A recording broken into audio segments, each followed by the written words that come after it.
అందరికీ నమస్కారం. నేను మీ డాక్టర్ శ్రీనివాస్ని, ఫిజియోథెరపిస్ట్ని మరియు మెటబాలిక్ హెల్త్ ఫిజియోథెరపిస్ట్ని. నేను ముందుగానే చెప్పినట్టుగా మీకు ప్లాంటర్ ఫేషియటిస్ వచ్చిన తర్వాత ఒక 1 ఎక్సర్సైజ్ చేసి మీకు పెయిన్ తగ్గడానికి ఛాన్స్ ఎక్కువ ఉంటుంది.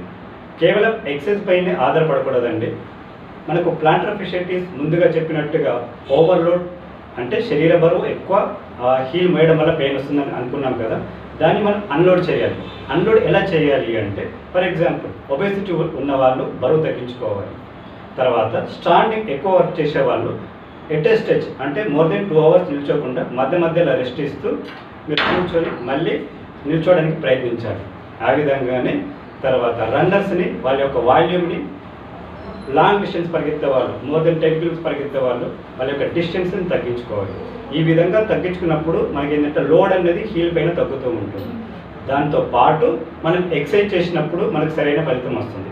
ఎక్సర్సైజ్ చేసే విధానము, మీరు ఏదైనా పెన్ తీసుకొని ఈ కాళ్ళు వేళ్ళ మధ్యలో ఇలా పెట్టేసుకొని హోల్డ్ చేయాలి.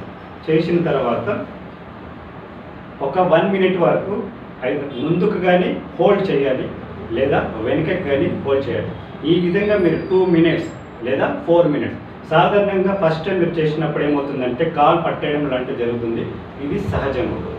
ఈ విధంగా మీరు అట్లీస్ట్ మార్నింగ్ ఒకసారి, ఈవినింగ్ ఒకసారి చేసినప్పుడు పెయిన్ తగ్గడానికి ఛాన్స్ ఉంటుంది.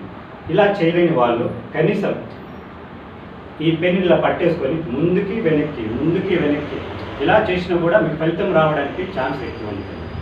ఆ తర్వాత ఒకవేళ పెన్ హోల్డ్ చేయని వాళ్ళు కనీసం పేపర్ అయినా పట్టేసుకొని ఈ మధ్యలో ఇలా హోల్డ్ చేసేసుకొని కనీసం పేపర్తోనైనా మీరు ఎక్సర్సైజ్ చేయొచ్చు.